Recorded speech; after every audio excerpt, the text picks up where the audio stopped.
Welcome. We are live once again. Live Old and direct. heads.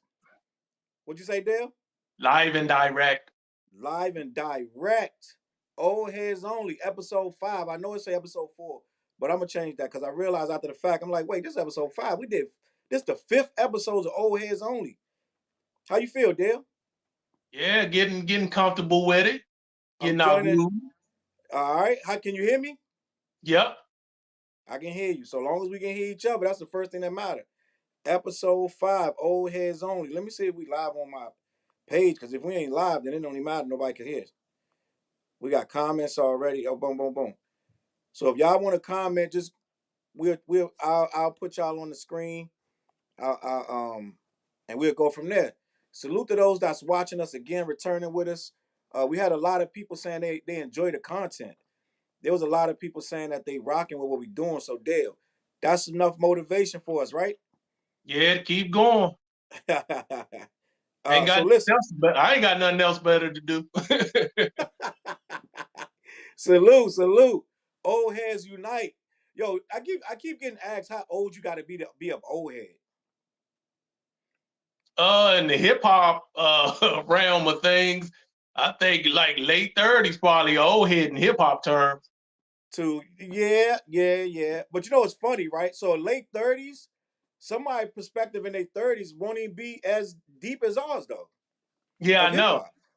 Like they're gonna have a surface level, but they wasn't really there when it was created. Like when it not really created, but what we was going through in the 90s. Somebody in their 30s was around the 90s, but they was little. Yeah, they were real little, yeah.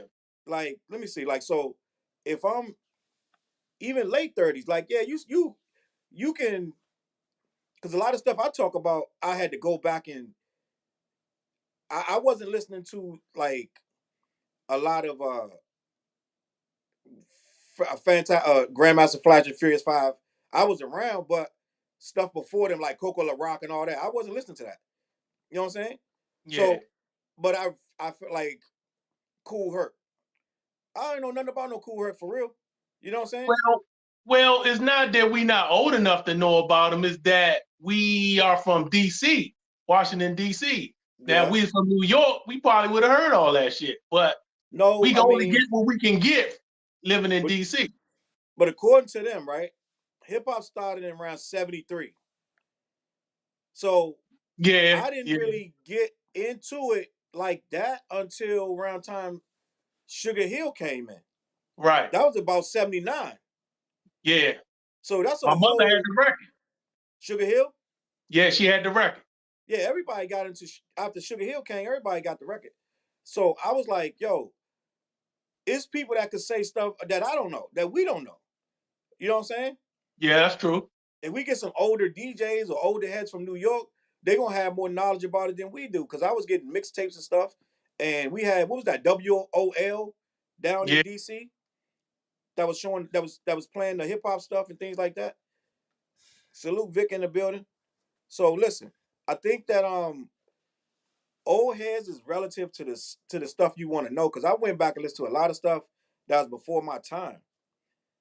Right? Like when we start sampling, you had to listen to a whole lot of old records you never heard before. Yeah, that made us appreciate the stuff that came before us because we were sampling a lot. Facts. Matter of fact, I'm still sampling a lot. Hell yeah. Big Youngin' Mom's records. Remember Big Youngin'? Yeah. Big Youngin's mom? She had the craziest record collection. A lot of our beats came from her records. She's still mad at us about them records. I bet you Tony still got a whole bunch of Big Youngin' Mom's records too. What you think, Dale? you think Tony still got some? Yeah, it was a lot of controversy about them records. About what happened to his mom's records. I still got my mother's records. I got a lot of her records. Dog, we kind of disrespected our parents' records, bro, for real. We low key, we started acting like they were our records, even though they was getting old. She got some more at the house that I'm trying to get. She like, you ain't get these. Dog, we went through their records like it was nothing. We was leaving them out the cover, taking them and writing on them, and taking them to the studio, never give them back, never put them back. They be in the wrong cover, they be in the wrong case. getting scratched. Like, I remember one time, one of us came to the studio with a bag of records. Half the records ain't had no case on them. We just had them all in a bag. Like, just mad disrespectful to the records, bro. It's crazy what we was doing to them parents' records, dog. Yo, I don't know, man. Do your mom still talk about that? She still talk about the fact I had a lot of her records, and they was on. They was over my folks' house, Ali, when I be working with, and a lot of them got taken because I don't want to even put his business out there, but it was a situation where a lot of records was gone. Something happened. And something happened, and they were gone, and she didn't like the fact that happened. Some hood stuff happened. Yo, I think that a lot of the records too was left at other people. Like, we would take them from each other, remember? Yeah. Salute to Gene Kelly in the building. What up, Gene? But I remember a lot of times we was going in like Tony mom's house, and I would take the record out of there, but you didn't really want to touch her stuff, because you know what I'm saying? Like, she had her stuff mad nice and neat, but we would take Big Young and Mom's records like it was nothing. I remember my mom didn't have no record. My mom didn't really have a whole lot of records. Oh, my mom was an avid. My mother was an avid record collector. She would buy like a few records every payday, like clockwork. Really? Yeah, she had a lot of records. That's how I knew a lot about like Queen, the rock group Queen. She had the another one, Bite the Dust, when I was a little kid. I'm like, when she got this white group? And that joint was rocking too. Yeah, she had Hall and Oates. She had Climax. She had a lot of Parliament Funkadelic. She had Crab. Appreciate it. Yeah, appreciate it till we started sampling. Yeah, she had a lot of different types of music. David Bowie, all that shit, yo. And you know what, Dale? I ain't even gonna front. We did start buying our own records, though. To be honest, we started going to them little mom and pop stores. Yeah. Chop just chimed in. I'm gonna see if Chop is ready to come on. I still go to the thrift store every now and then to get records. For real? Yeah, every once in a while I would go to the thrift store and get something. Like Goodwill or something, they have records in there, I get them. Yeah. So we used to go to the little, there was some store out there on out in Maryland. Some of Chop would know better than me, but we would go in that joint for hours, dig through the records and stuff. And it, like, some of the records was expensive. Like, some of the records be $50, $60 because they was vintage. But we did make our own little collection. That's how I found that Mud Kids. I found that Mud Kids record. I remember one of us was in the store. It was me and Tony was there at the same time, and one of us saw that Mud Kids record, and we were like, we used to look for weird ass records of sample little crazy. Wait a minute, that's where you got the name Mud Kid from, right? Yeah, they had the name Mud Kids on the record.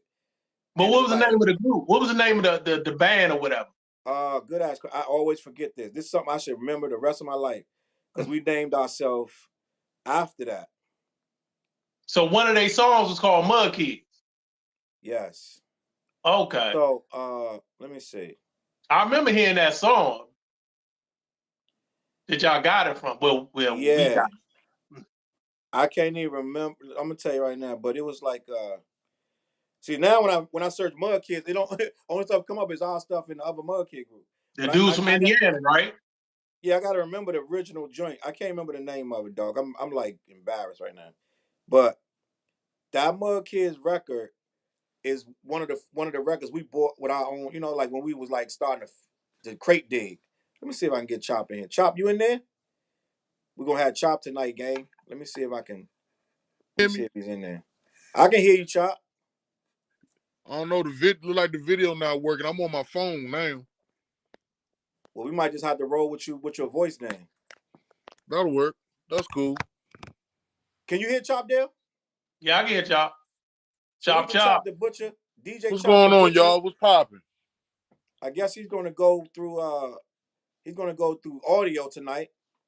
But Chop, while we waited for you, we was talking about how we used to go through Big Young's records, and then we start going to the record store buying our own records, like all them old funk records and all them old jazz. I used to look for a lot of jazz and a lot of weird stuff to sample. I heard you was talking about Memory Lane. Y'all used to go to over there by Memory Lane. What road was that? That was over by Forestville Mall. Okay. Yeah. Yeah. Oh, I know what you're talking about. Yeah. It was in business for a long time. I think it's still in business. That'd be Okay. crazy if it's still in business. That'd be crazy. But the wild thing about it, it's a lot of record stores popping up in DC. It's a kind of like trendy upscale one that popped up over by Howard Theater that I follow on Instagram. I gotta send y'all the link to that. They got the place is real. It's real dope. I gotta go check it out. But I checked it out on Instagram. It's a nice joint. Remember me, you, and Tony went to that record store out in Springfield Mall? Oh, Records and Rarities. It's still out Yeah. there. I went out there the other day. Yeah, I went All out right, there the gang. other day. Forestville, Maryland. It says it looked like it's still open, dog. It is. Wow. It is. It It's looked still like open. Memory Lane Record's still open. Yep. That's dope. When I come down, we going, bro. They got a Yelp page and everything. They open up tomorrow at 11 in the morning. Wow, Say they still less. But in business. That's crazy. But y'all know my favorite record store was 12-inch Dance Records up DuPont. Oh my God, I spent so much money up there. Yeah, Chop Up used to DuPont go. Circle. Chop used to go in there and be buying all these singles, $8.99, Slim. $9.99. Even after MP3s Slim. came in. As soon as I got paid, I was working down at the Air Space Museum. I would go to 12-inch Dance Records. I would get off at like 5, and I would not leave until they closed. And I'd be in a joint listening to everything and I would spend no less than $250 every time I went. Yeah, you And had a Chop, crazy is that the collection. store is that the store that's under the basement? It's like in a basement type? No, that one is the one that's upstairs on top of it was on top of a Subway sub shop. Oh, okay. Oh, One time yeah, you took me there. one time you took me to a record store that was like in a basement. That's what was that? What was that? Oh, I can't remember. I know exactly where it was at because it was down on H Street, if I'm not mistaken, I think. But it's another record store that you need to go to that I found in Silver Spring. It's in this office building. It's like nothing else is in this office building but this record store, and it's in the basement. It's dope as hell. Yo, listen, I love this conversation, but we're going to start the show for the people that want to see what we're talking about with hip hop's greatest storytellers. I want to have this conversation because Dale brought this up to my attention today, and I was like, that's a very good topic. Like, it's so many angles to take with this. Like, where did hip hop stories even begin? Who's the best at it? And who actually tells stories? And do they even tell stories anymore? Like, I don't even think they even tell stories anymore. TG in the building. Salute to TG. I'm gonna shout out TG real Some quick. people do. Some people do. But like real stories though, like not no. It seemed very far in between. Like very few people, very few storytelling nowadays. Yeah. Even from the Very folks few. I like, even from the folks I like and respect. Like within the last 10 years, don't hear a lot of stories. I still keep stories on my joints when I do my albums. I'm always going to tell you a story. I just feel like that's a part of hip hop and it's a part of the creative process. I can't see a record without a story on it, but it's some dude still gonna give you a story. Kendrick gonna give you a story. You know what I'm saying? Most of his raps got storylines in them anyway. But Definitely. you know what I'm saying? Like, let me see. Freddie gonna give you a story. It depends on how long the story you talking about. Like, if you're talking about a story from beginning to end, everybody don't do that. They don't really do that no more. Like from No, beginning to Nas end. does.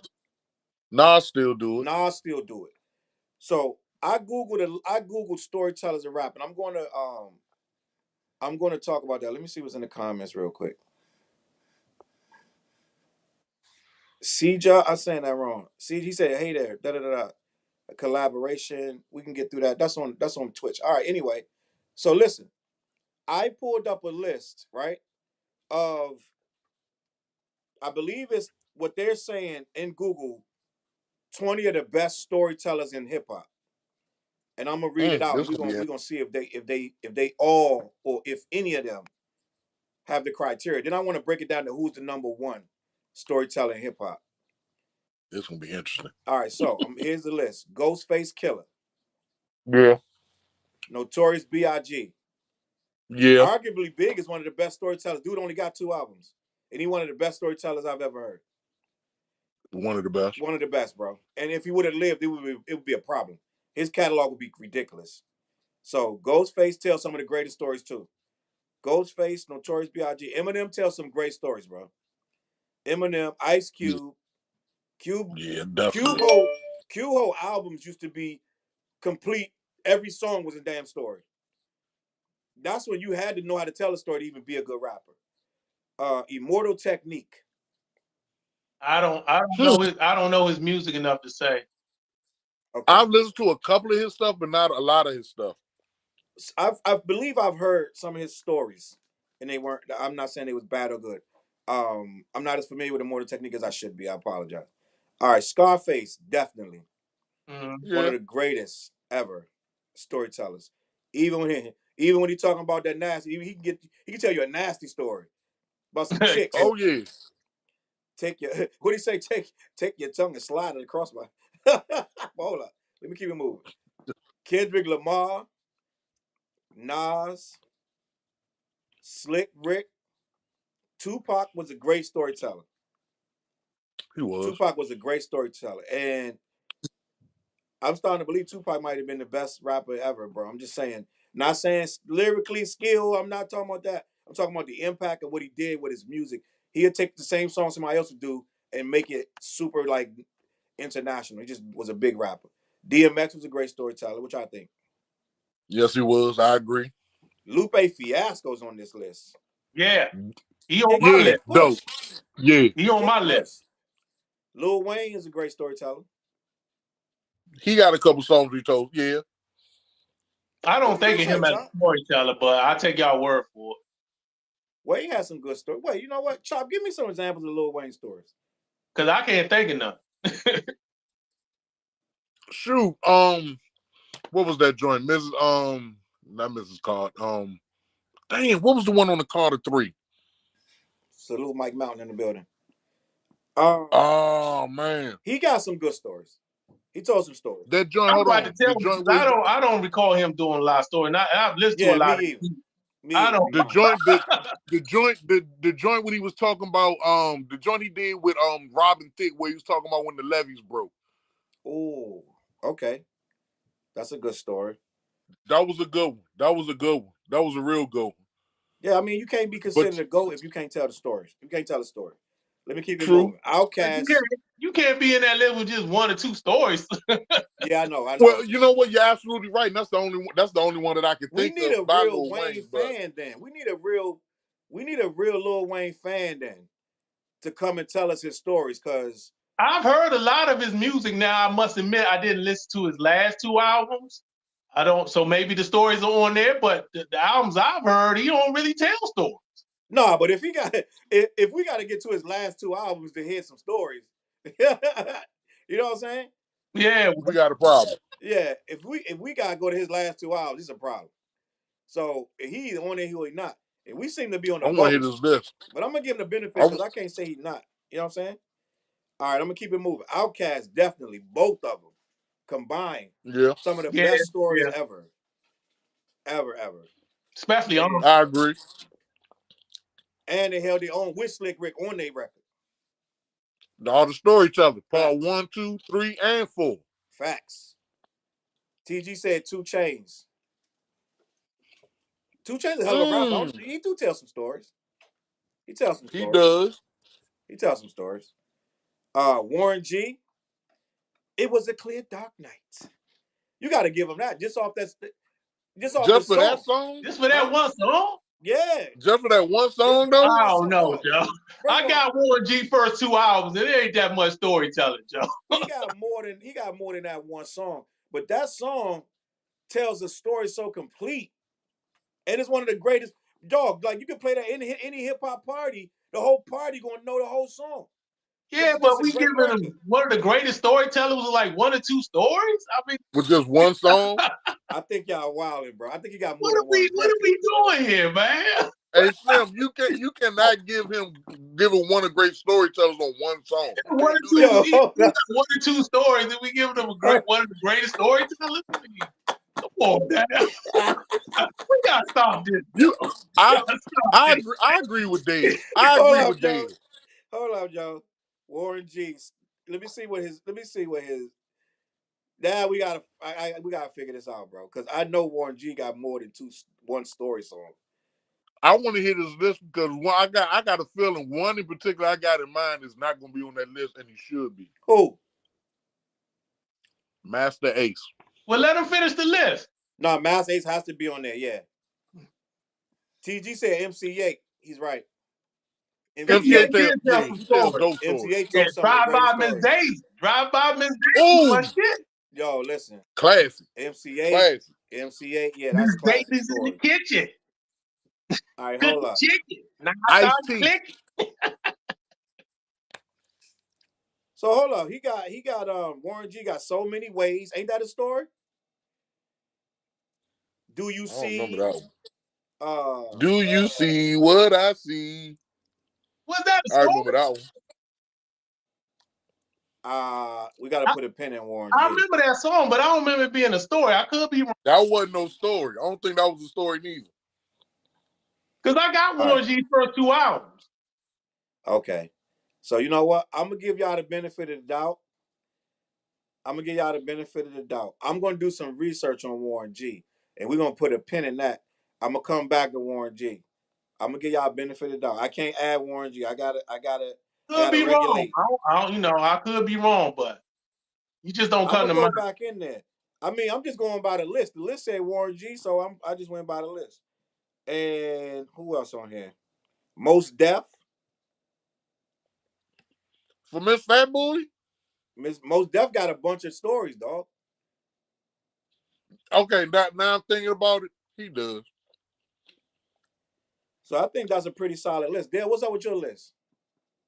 I had a list of my best storytelling songs. Okay, let's get your list of storytelling songs. Let's go. All right, this is and my best storytelling joints. ReStream, the Evil That Men Do, from his first album. Okay. Dope. He tells a whole story about how he went to jail for drunk driving. Yeah. He killed somebody with a vehicular manslaughter or something like that. Can I be honest about that? ReStream vehicular manslaughter? I thought ReStream, I'm gonna be honest, was a sucker for going on a run for that. No, this is the story because he got caught twice doing that. This is the story where he got caught and he went to jail for it. Yeah, but he went on the run this is before he got his record deal. Right. But go ahead. He ended up getting caught again for DUI in the middle of his career, of his rap career. Yeah. Go ahead. Then you got Ice Cube, My Summer Vacation. Yeah. Classic. And Alive on Arrival, both on the Death Certificate album. All right. I can relate to both of those songs. Then he got the Master Ace joint, Who You Jacking, on the Slaughterhouse joint. Mm-hmm. Classic. That's when he rapping with the girl Paula Perry. Yeah. And they rap about she getting jacked and she sliced the dude that's trying to steal rob her and shit. Game of $150. Then you got Lupe Fiasco, The Cool, which is on the Fruit album. That's a great story. Then you got Ghostface, Killer, Max from his Bulletproof Wallet album. Shaky Dog, my favorite. Yeah, that's one of his good ones too. And you got Nas, Second Childhood. Yeah. Classic. And What Goes Around Comes Around on that same album, Stillmatic. Classic joints. Then you got Jay-Z, Meet the Parents. Oh. Blueprint 2. Then you got Jay Kendrick got better Lamar. stories than that, though. Huh? Jay got better stories than that, but I hear you. Go ahead. That's one of my favorite stories from him. Yeah. And then Kendrick Lamar, you got How Much a Dollar Costs, which is on Pimp a Butterfly joint. Yeah, of course. I love that song. And you got Duckworth, this on the Damn album. Mm-hmm. Then this is one gonna fuck y'all up. Y'all probably don't even know this joint. Dale the Funky Homo Sapien, The Wacky World of Rapid Transit, where he doing a whole story about him riding a bus and get harassed on the bus. Him trying to Oh, get. I know that. That's off the first album, ain't it? Yeah, it's from his first album. I heard that one. That's a good underrated storytelling joint. So that's my best storytelling joints. That I wrote down. You know what I'm gonna do? I'm gonna go off the head and give you some of my favorites joints. I'm just gonna go off memory, bro. One of my favorite story joints is Biz Markie. He got like 3 of my favorite stories. The Vapors. Yeah, that's a classic song. Picking Boogers. Not Picking Boogers. Picking Boogers. And Just a Friend. Right? And then Nas Rewind. Yeah. I like that. KRS-One. I got so many KRS-One joints, but I'm a blunt getting smoked, and I can't wake up. Oh my goodness, that's my favorite. That's one of my favorite joints. KRS. Oh, and 13 and Good. 13 and good. Although 13 and Good ain't aged well, bro. Yeah. It did, because in the age we in now, yeah, that's Love Gonna Get You is a story, right? Love Gonna Get You is a very good story. And it's one more. Damn, mostly he's 9 times out of 10 he was rapping in a story, so it's hard to pinpoint. I'm surprised y'all ain't said I Give You Power. I was gonna say that, but I was gonna say that and Tupac's Me and My Girlfriend, because they both very similar. Me and My Girlfriend. I Give You Power, all right, but I like Rewind better than that. I think Rewind one of the greatest stories in history of rap, bro. I think I Give You Power is one of my favorites from Nas. Yeah, it is. It's a class. One of my favorites. It's a class. I agree with you, Chop. What's the name of that NWA joint where they go, I had to kill One Less Bitch?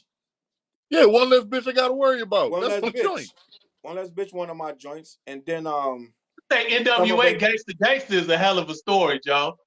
Yeah. Oh, and Ice Cube, you a stupid motherfucker. Which Ice Cube joint you said? Dope Man. You talking about Dope Man? Oh, Dope Man, that's my joint. Yeah, which Ice Cube joint you named?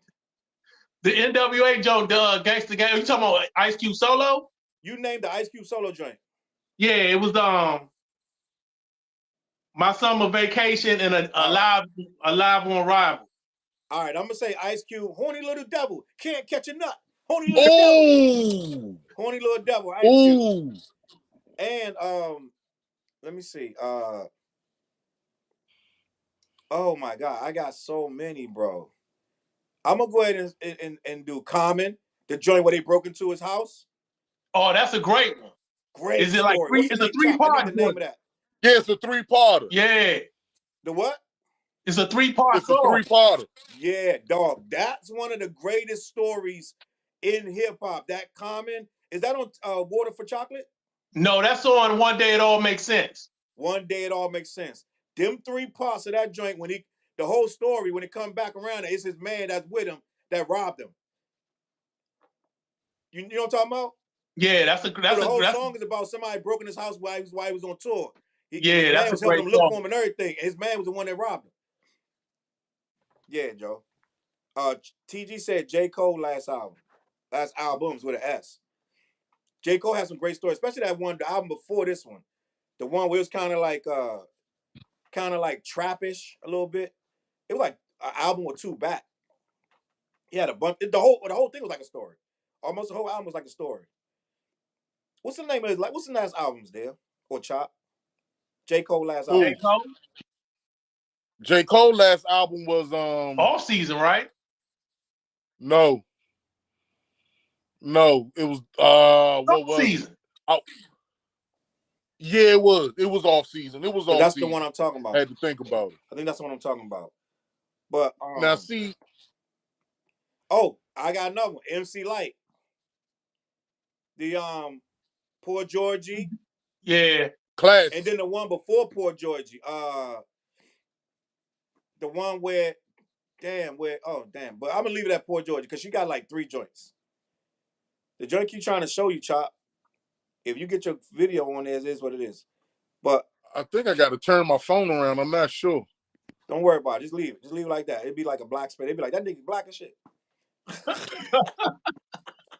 Now, I got a couple, I got some off the top, but I have a lot. I have a lot of MCs that I think is off that list that need to be noted.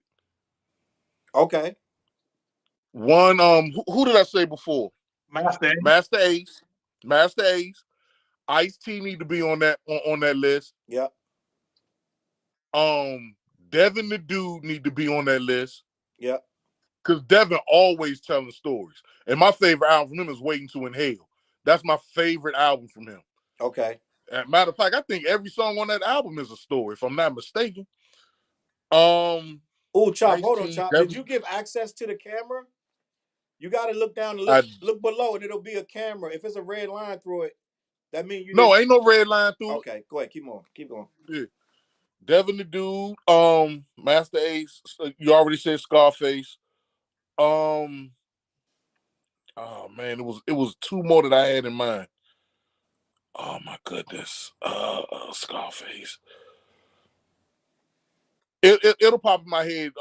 Some more pop in my head, but one good storytelling joint, two good storytelling joints that y'all didn't say was Big. I Got a Story to Tell, and the other big song where he was talking about at the end of the joint, it was like a shootout in the hotel. Niggas bleed. He said the dude. Niggas bleed. Yeah, niggas bleed. That song, them two joints. Those are amazing. Oh my god. But what about Ghostface joints though? God. What about Ghost got so many. Wildflower. My favorite Ghost is Shaky though. Man, I love Maxine. Maxine, my shit. Maxine, he gonna kill me. And what's the other joint with the cereal, roaches in the cereal box? All that I've got. Oh, all that I got is you. Yeah. All that I got is you. Nah, he got another storytelling joint on that Bulletproof Wallace where he using like cartoon characters and fairy tale characters. Oh, it's a little something. I listened to that joint the other day. Force or something like that. Ricochet Rabbit had it. It's something like that. Joe, that song is like that. Yeah. That song is like that. Now, with all that being said, there's a crown for one man, dog. There's a crown. Slick Rick is the godfather. Storytelling crown. And it's one man. His name is Slick Rick. Slick Rick is the godfather. Hold up. Before you say Slick Rick, would you say that the first story? No. I guess you can't say that The Message is the first storytelling rhyme. So listen, The Message is not the first storytelling rhyme, but it is the PSK? It is the most engaging and the most realistic storytelling rhyme. But actually, okay. Honestly though, it might be because every time I hear something before it, it's not a complete story like theirs is. Well, when did 6 in the Morning come out by Way Ice-T? after that. Way after The Message? Okay. No, that's probably, I'm going to be honest, 6 in the Morning might be 7-8 years after The Message. 7 or 8 no, years? It ain't that long. It ain't that long. Listen to what I'm telling you, bro. Listen to what I'm telling you. Let's look it up. Message came out like 78, 79. No, Message came out I want to say 80. Hold on. Message came out in the 80s. 80. Yeah, Message came out like 80. 80. Hold on. Let's look it up. You're right. Let me look it up. Hold on. Give me a second. But it ain't. It came out like in 83 or something like that. Hold on, bro. Hold on. The Message. Because I just did a whole thing about this. The Message came out 82. I was close. Okay. I said 83. You're right. I'm bugging. I was thinking about something else. So give me a second. So 6 in the Morning. Well, I got a feeling that's like 87, 88. 87. I think earlier than that. 87. 87. 5 years apart. I said 6. Okay. It was 5 years apart. I said 6. Gene said 87. So it's 5 years apart. You know how much happened in 5 years? A lot. Oh, hold on. EPMD. What, the Jane joints? Jane. Yeah. And Gold Digger Joe, they had LL Cool J had a lot of story joints. Yes. Yeah. Dog, I played Please Listen to My Demo probably 8,000 times, bro. We had to play ourselves in the Fresh Dip Kid. And Redman had the Superman and other joints. Yes, he did. Please Listen to My Demo is why I know the FDR Drive is in New York. You got to drive the FDR Drive to get downtown to Manhattan. That's why. Well, hold up. What about the other EPMD joint you overdid at Holmes? You had too much You to drink. overdid it, Holmes. When I'm done with you, you'll be working in Alaska. Classic. Yeah, classic, bro. But no, so Ice-T, that 6 in the morning was way after. And you gotta think Schoolie D had already dropped before 6 in the morning. So when did Saturday Night come out? Saturday Night by Schoolie D. Probably a year or so before Ice-T joint. I'm thinking 86. Well, hold on. Was his first joint Saturday Night or was it PSK? PSK was on Saturday Night, I believe. It was on that album? I think so. Because I always think that PSK came out before that, but it might have been the first single off that PSK song. was 1985. I'm thinking Gucci 86. Time was 1985. PSK, we're making that green. People always say, what the hell is that? What the hell does that mean? P is for the people who can't understand how one homeboy became a man. Became a man. For the way I scream and shout, one by one. One by one, I knock them out. K for the way my DJ's cutting. Other MCs, man, you ain't heard nothing. Ain't saying nothing. On and on to the break of dawn. That was my joint. That was my joint. That was my joint. That was my joint. Gene said Superman Lover. Redman. Yeah, I said Redman. Yeah, Redman got to be in that. Redman got to be in that. Yeah, he do. So then would you... So then Eazy-E got to be in that. He do. Because Eazy-E got... Hold on, what was it? At the same Not Dope time. Man. Hold on. My man Kilo G. Hold up. We got to get this Eazy-E verse. Hold up. Eazy Does It is a story. Hold on. Show enough is. How does Eazy start? Hold on, Chop. I need this. How did Eazy joint? Woke up in. Hold up. I need this, Chop. Woke up quick at about noon. Yeah. Just thought that I had to be in Compton soon. Yeah. I got to get drunk before the day begin, before my mother start bitching about my friends. Yo. Yes. Yes. Dog, you don't realize Eazy was really for everybody at that time. Like every nationality could listen to Eazy and relate. His first But you know what? You can't say that was easy because Ice Cube wrote it. But it's easy though. It's still easy, man. It's still easy. Still easy. But it's Ice Cube's story. He wrote it. Easy just said it. No, but that's why I got Ice Cube. That's why I got Ice Cube personally is my favorite storyteller. Chop, you right? You right. But it wasn't Ice Cube. It was Eazy-E. And that's who we related to. It wasn't Cube, bro. You only knew it was Cube. Matter of fact, you ain't even know it was Cube till years later. True. But Cube wrote it though. Right? But I mean, it's a lot of classic joints that Dre joints got some classic joints. He got some stories. Right? He do. Oh yeah, and TG said Jizz in the Coop. Oh, the Coop got stories. Yeah. Yeah, they do got. I didn't follow the Coop as much, but I heard a couple of them. They did have some stories. Coop got stories. And he's still telling. He got a podcast. Gene said Dana Dane. That's a fact. You got to put Dana Dane in there. You got to. You got to. Dana Dane with Frank Cinderella, Dana Dane. Now I'm gonna give you a song. The Lancey Street. I don't know how many stories he told. Oh yeah, the Lancey Street. Nightmares in the night. Yeah, he had all stories too. He had all stories. Joeski Love. The Pee Wee Herman? Pee Wee Herman, new dance sensation. Get on the floor. Is that really a story though? No, that ain't no story, man. He tell a little bit of a story. That's not a story. He tell a little bit of a story. Come on. How about this then? Kid and Play. Last night changed it all. Yeah, that's a story. Yeah. Last night, that's one of my favorite. That's when I thought they was cool. I thought Kid and Play was cool from that track. After that, when they started coming out with Rolling Kid and Play, I was like, oh, all right.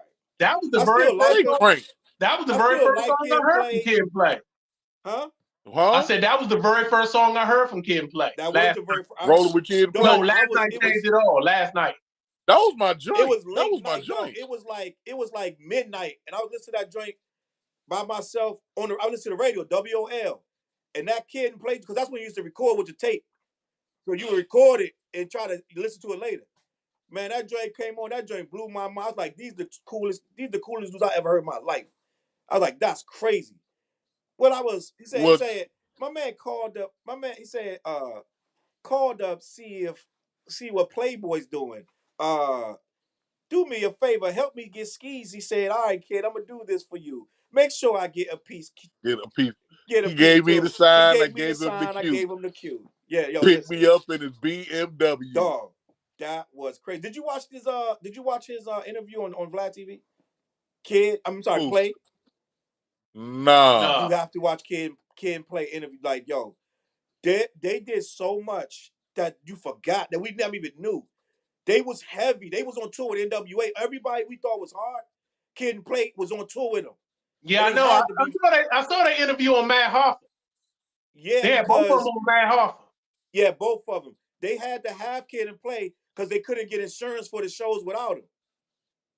But what? Yeah, because NWA and it was too hard, and they thought they was too violent, so they had to put acts on there. 2 Live Crew had to have them too. They had to put act on there like Kid and Play, so the promoters could actually get insurance and have the actual event. Wow. Crazy. Well, hold on. If you say Kid and Play, you got to say Jazzy Jeff and the Fresh Prince. Got to. Oh yeah, they got did some of the greatest stories. They got about 5. Do a lot of stories. They got about 5 or 6. Yeah. Fresh Prince got about 5 or 6. Yep. Nightmare on My Street. Parents Just Don't Understand is a story.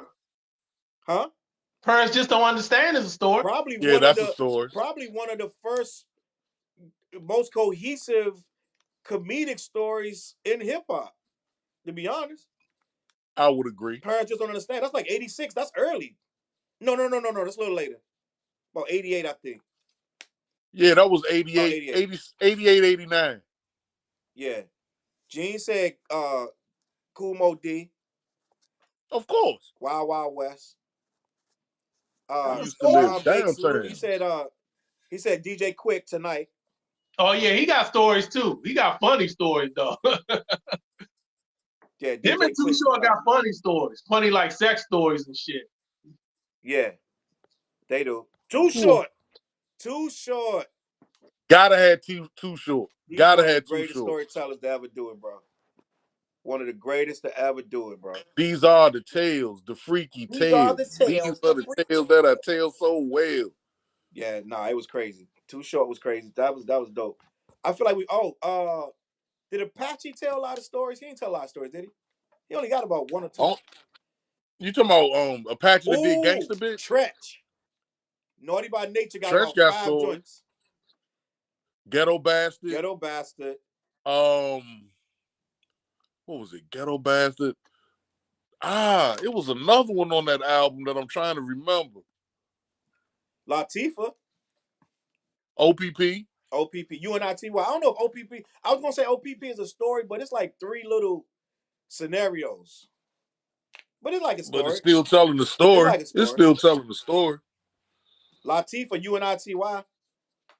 Who you calling them? Yeah, that's a story in a sense, yeah. But see, we going off track. Yeah. We talk about songs, whatever. But who would you say top? Let's say top. I ain't gonna say top 5. Gene just got one. He said Kool G Rap. Oh yeah. Oh hell yeah. Especially that third album. That third album, he telling a lot of stories on that joint. Yeah, Kool G Rap gotta be added in. Right, gotta be added into that scenario. Somebody else put DJ Quick. Yep, yeah, DJ Quick. Sean Bass said Spice One. I ain't listened to a lot of Spice One. I ain't really listened to Spice One. No, but he got a lot of the Trigger Got No Heart. He got quite a few stories. A lot of stories. I'll say Spice One. So I'm not familiar with it. I'm not familiar with it. So y'all gonna say UGK? I don't remember a lot of stories from them. UGK, did they have a lot? Nah.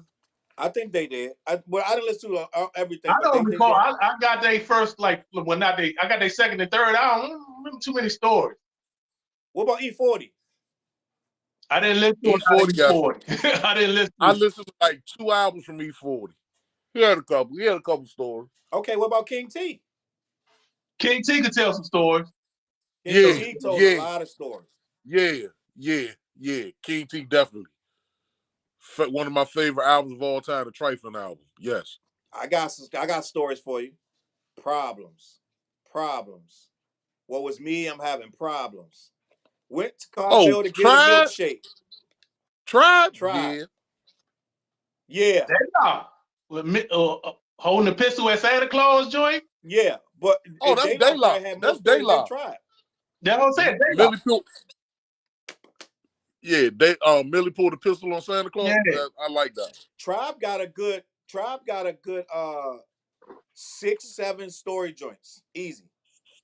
But I think Daylight got more than them. They probably do. Daylight was more conceptual. What about this? If you were worried about where I've been and who I saw all. The Roots did tell a lot of stories. Yeah. Sean Bass said X-Clan. The red, the black, I remember a lot of stories green, from X-Clan. With the I don't remember a lot of stories. They were dope to listen to, though. Y'all bugging out. They did. He almost always told stories. I don't recall that. I had his albums. I don't recall a lot of stories, but okay. What about your boy Chuck D? Man, not a lot of stories from Chuck D. You wild. I got a letter from the government. I said a lot of stories. By the time I get to Arizona. By the time I get to Arizona. Black Steel Hour Chaos. Would you say no? Fight the Power is not a story. You know who told a lot of stories, but they was goofy stories? Beastie Boys. Me and the King Paul Revere. Mike D. Paul Revere. Classic. Had a little horsey named Paul Revere. Yeah. It's me and my horsey and a quart of beer. Playing that joint on repeat. Slim, that whole album to this day is still one of the best albums made. Facts.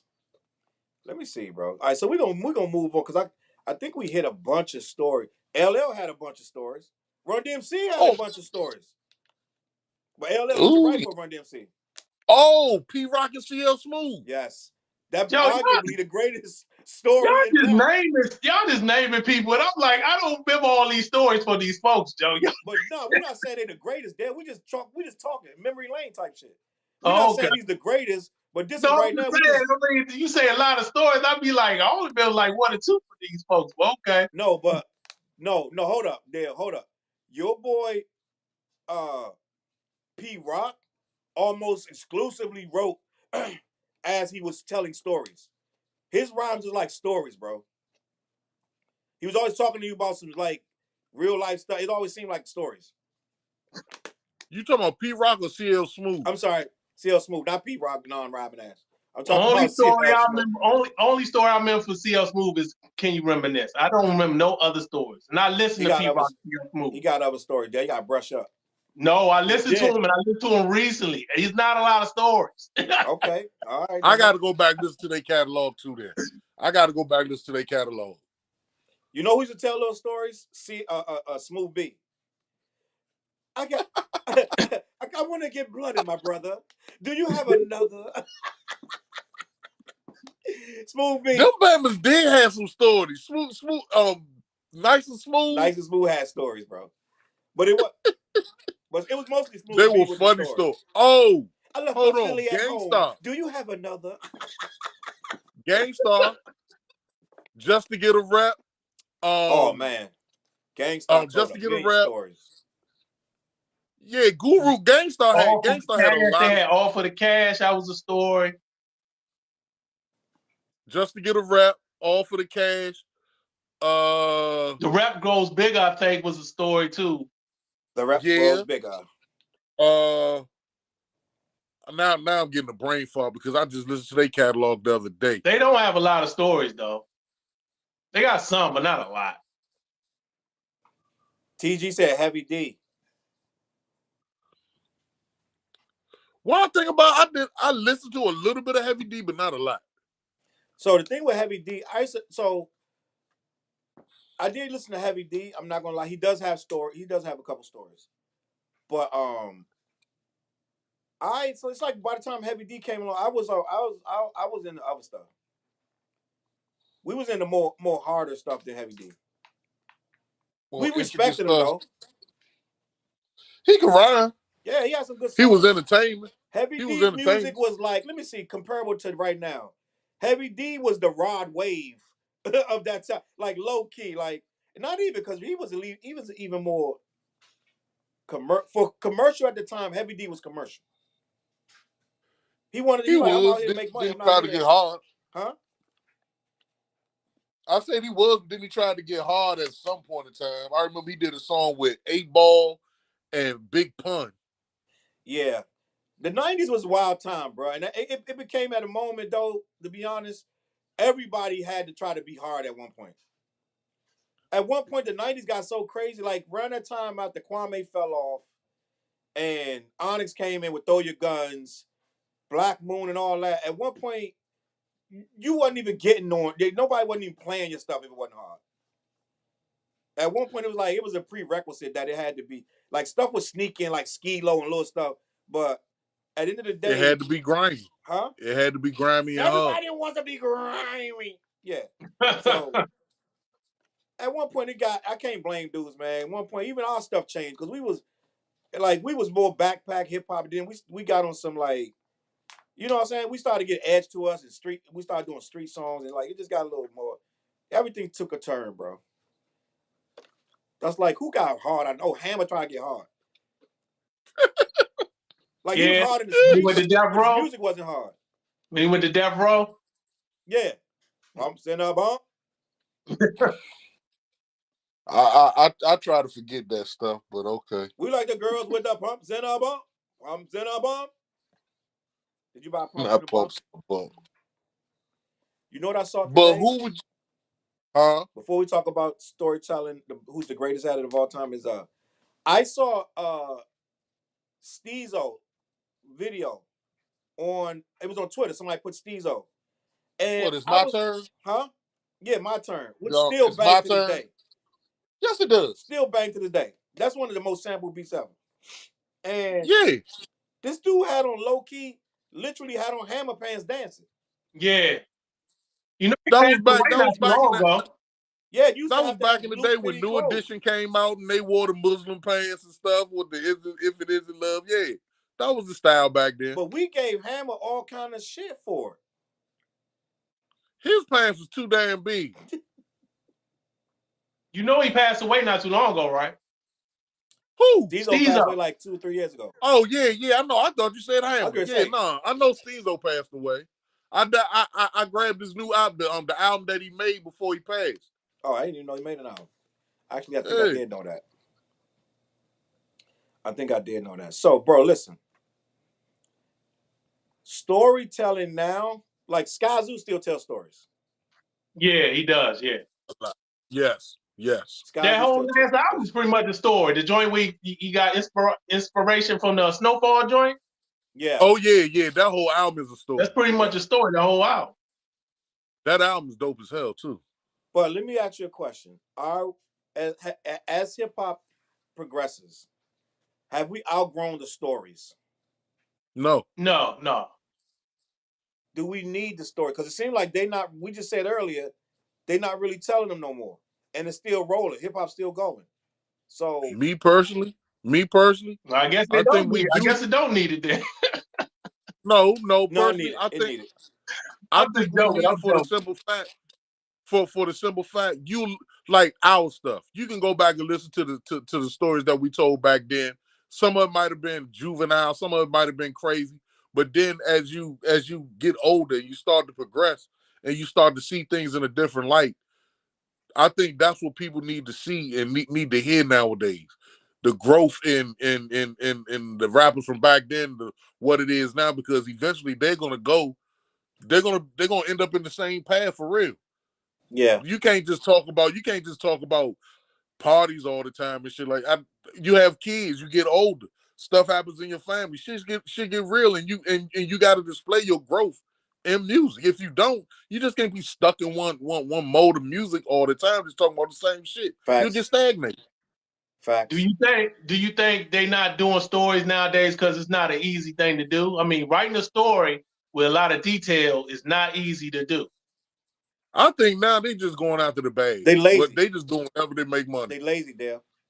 They lazy, Yeah, bro. they are. They lazy.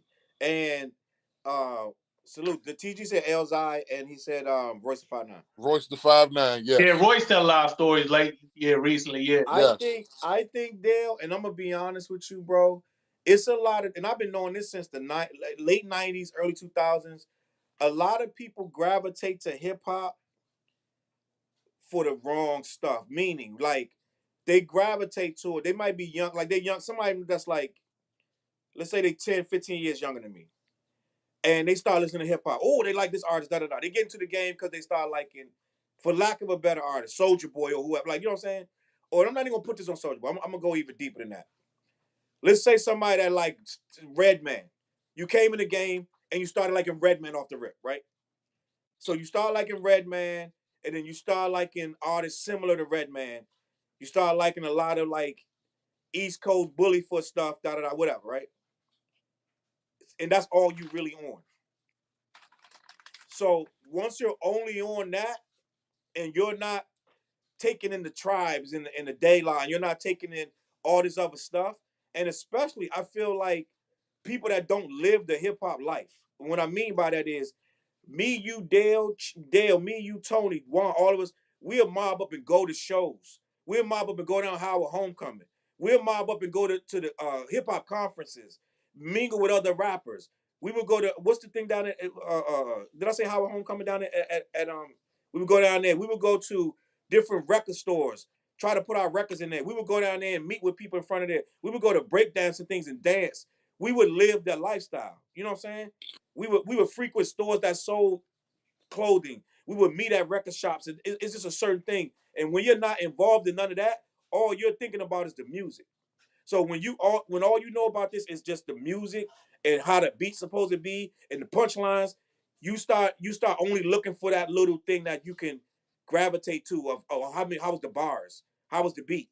You know what I'm saying? So to break down what you said, pretty much there's no community in hip hop. There's no because more. if you The think community about is it, dead. There's no community in hip hop. They coming in just looking for who got the bars and who sold the most. You know what I'm saying? Yeah. And if all you're worrying about is who sold the most, like somebody like Mos Def means nothing to you. You know what I'm saying? You clowning Mos Def over the Drake comments because you don't understand that it's way bigger than just Drake got a lot of money, sold a lot of records. You know what I'm saying? So it's like they coming in, they looking at who sold the most. Well, let me do what he doing. You know what I'm saying?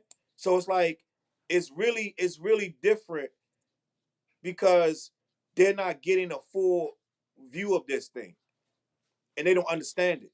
They don't understand being outside down in town DC at 3 a.m, just ciphering with other dudes that you don't know, just spitting rhymes together. You know what I'm saying? They don't get that. That don't mean nothing to them because they've never been there. They don't understand that. Or being in the car 7 deep going to see freaking Slum Village somewhere. You know what I'm saying? At a show. Actually, right.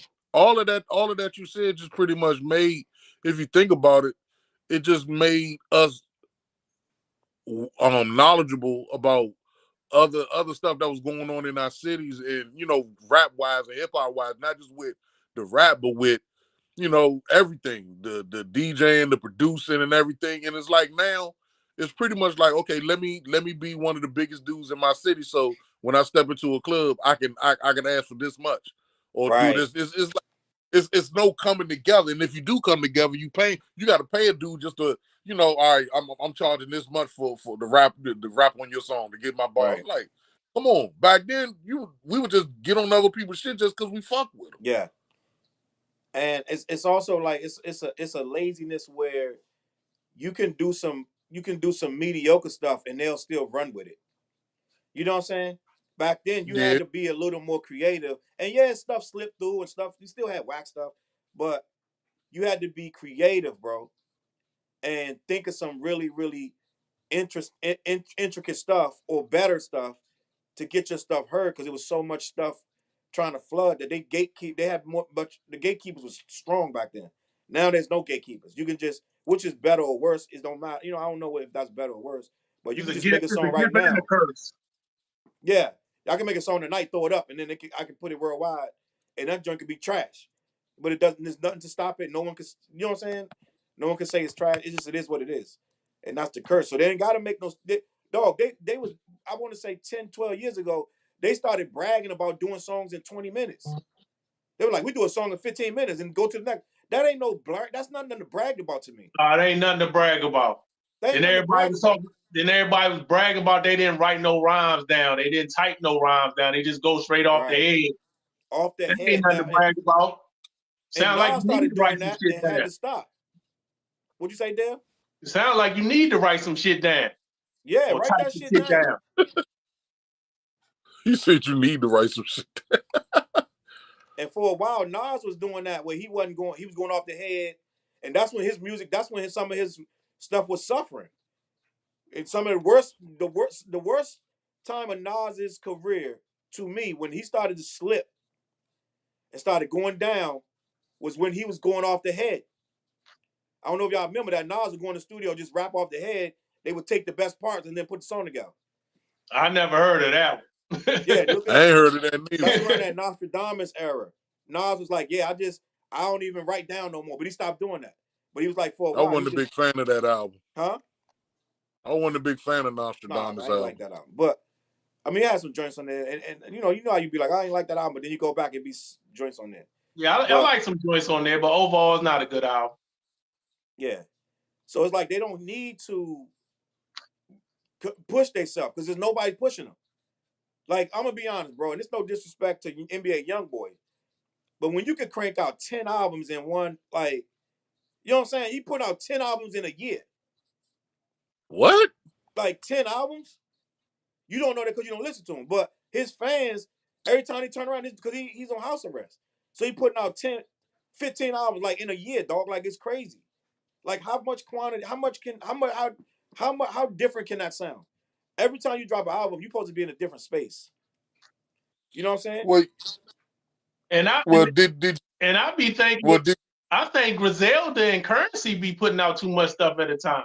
And I like them, but they do drop a lot of stuff. I be like, Currency, you gotta slow down, Joe. This putting out an album every few months is just too much, Joe. You know why he's doing that though? Is because he's looking at it like this how I eat. Some dudes got quality when they put out an album. Some dudes don't. Some dudes are really good at what they do. Now, I don't listen to all that Currency stuff. I'm gonna be honest with you. So I can't say whether you're doing it right. I like him, but I can't keep up with him. I can't keep up with him. Like, yeah, you can't. Well, hold up. Yeah, he don't let that. Did y'all know? Did y'all know that Papoose 1 year dropped the album for each month of the year? See, I didn't know that's too much. That's just too much. No.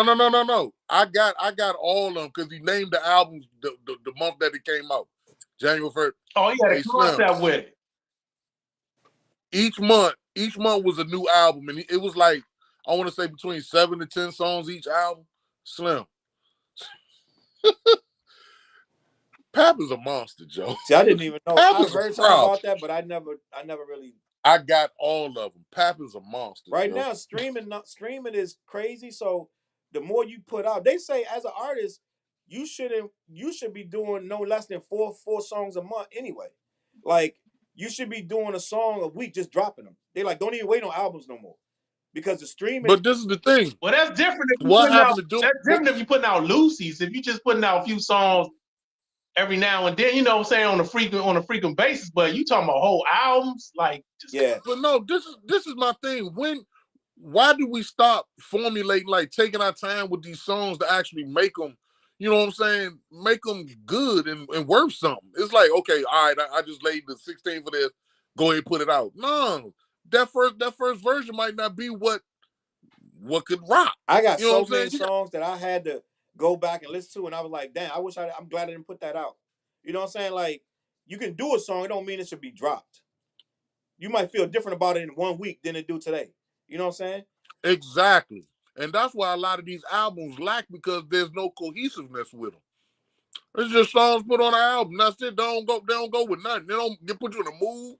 Don't have a vibe or nothing. And they not telling no stories, child.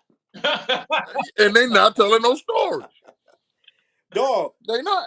For all the shit we give the labels for being whack and this and that, They did push dudes. They made you do a club joint. If you dropped the album back in the day, you had to have a female joint, a club joint, Yep. a story joint, a A party funny joint. You had to have a serious joint. Like you had to have all these different. They made you do all these different types of like special ed song albums. It'd be all over the place. They used to literally have a fucking house joint. Yeah, everybody had a house joint at one point. Everybody had a house song at one point. EPMD had a house song they on had a every house album. Joint almost all their first 3 joints, I think. Jungle Brothers. Yep. King Son, Twin Hype. Girl, I'll house you. Girl, I'll house you. Latifah had a house joint. I just saw King Son video Undercover Lover the other day too.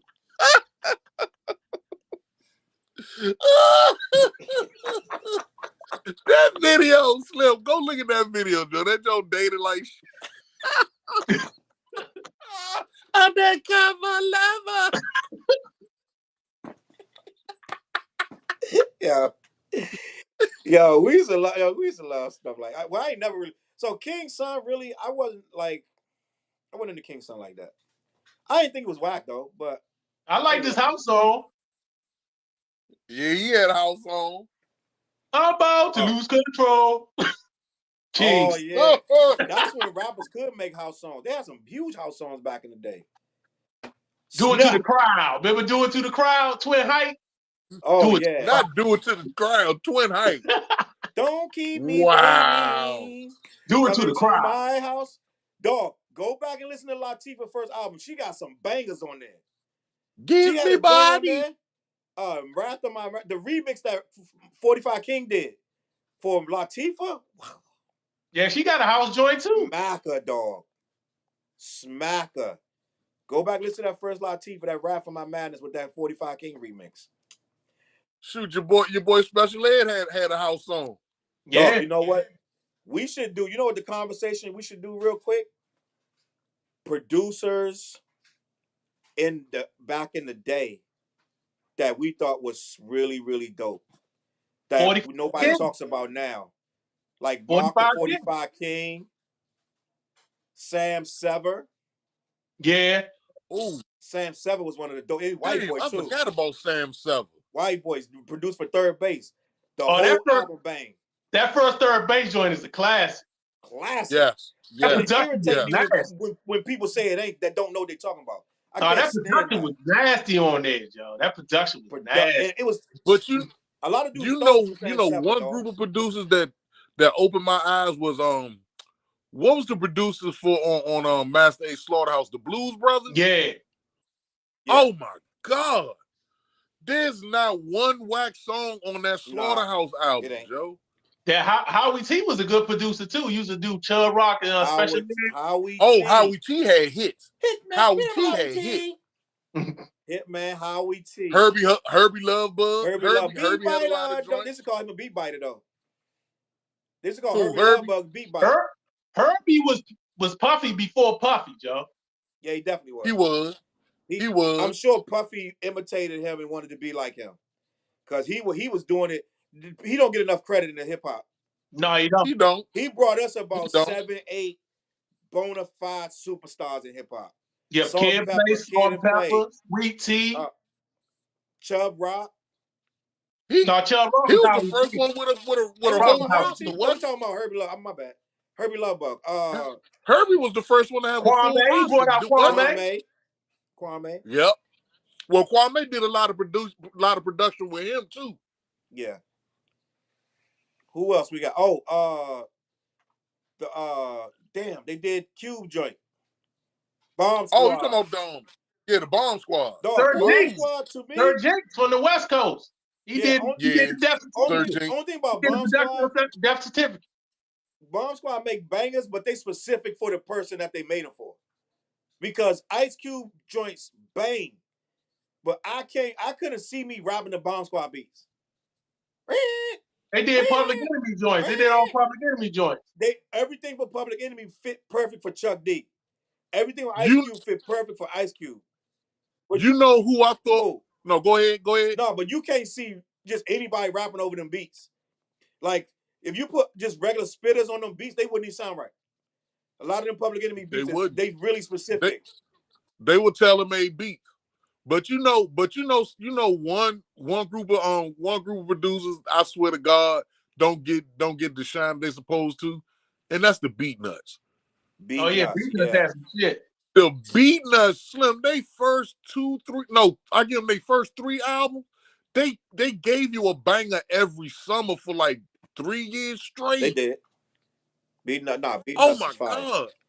And they will sample some of the most obscure shit and make that shit hard as hell. And I used to sit in Tony room listening to Beat Nuts because he would always buy it, and I just go up his house and listen to Beat Nuts. Like that joint, Beat Nuts banging, bro. Beat Nuts, yeah.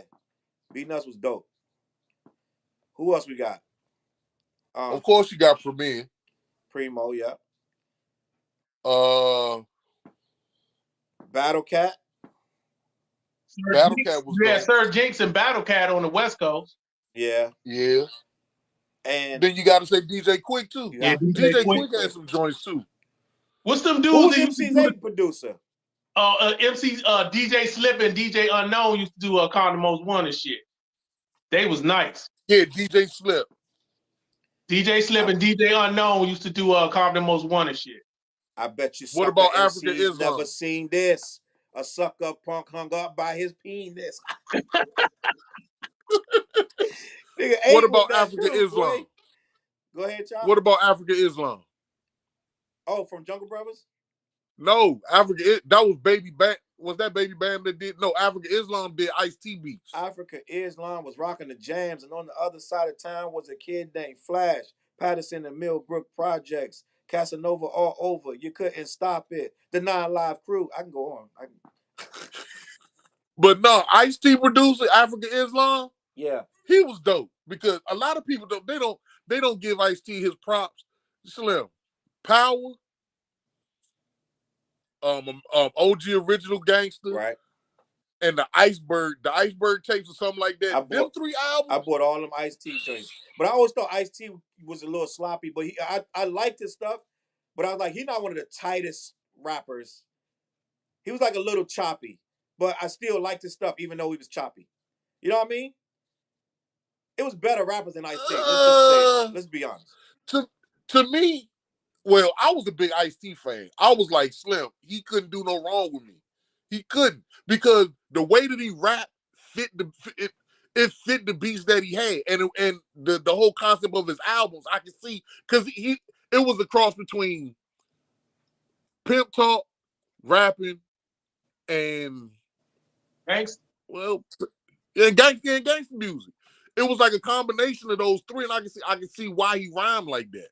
But it was some words I think he could have, some better words he could have used for certain joints or whatever. But Ice-T don't get the credit that he deserved neither. And this whole production squad, DJ Lethal, all of them. Yeah, wow. What about DJ Muggs?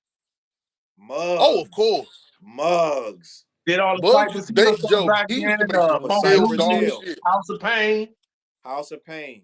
Muggs. Still you know who's this generation's DJ Muggs, right? Who? Alchemist. Yeah, but are they not he come from that camp, though. Yeah, Alchemist came from that camp. Yeah, Alchemist came from that camp. Huh? They're not that far off in age. Well, you do know Alchemist was in that rap group, the Hooligans, that was under them, right? Yeah. Okay. Yeah, he was under them, but I looked at the story of that Alchemist was talking. He was under them, especially DJ Lethal and Muggs. He was under them all the time, and that's how he got his style. But he kind of changed it to his own, which I fuck with Alchemist. Alchemist is a dope producer. No, he is real dope. He dope. Who did Hyro stuff?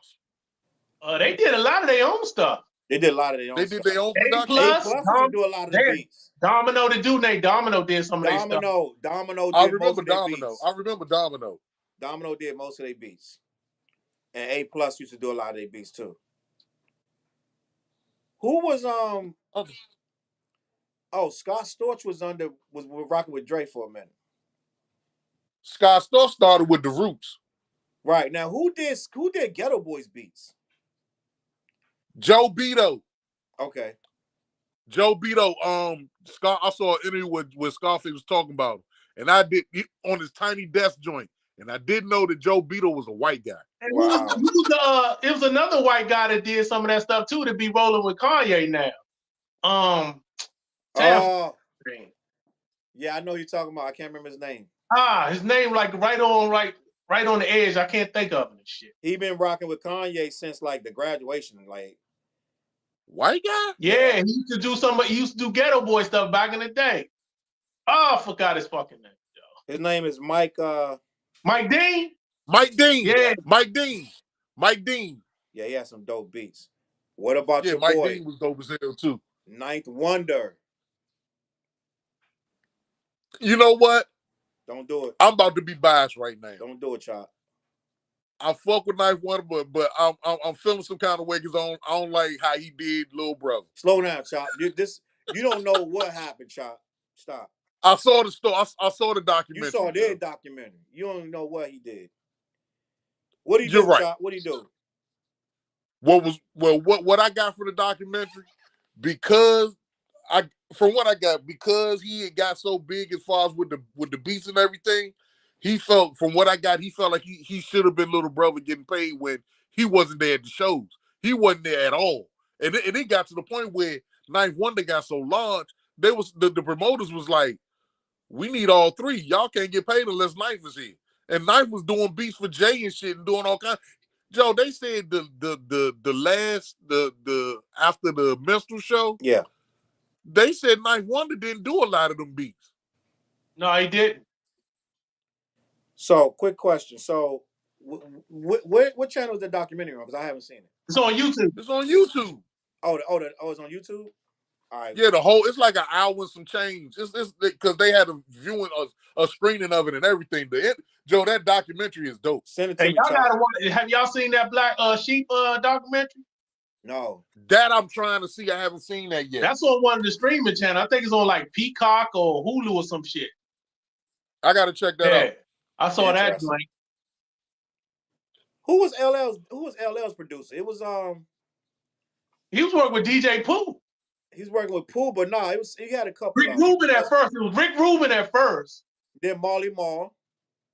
Marley Marl after DJ Pooh, because DJ Pooh and the LA folks did Bad Joint. They did that album, Big and Deaf. Oh, Battle Cat was rocking with him too. Battle Cat was rocking with the LL. Yeah, they did the Big and Deaf joint.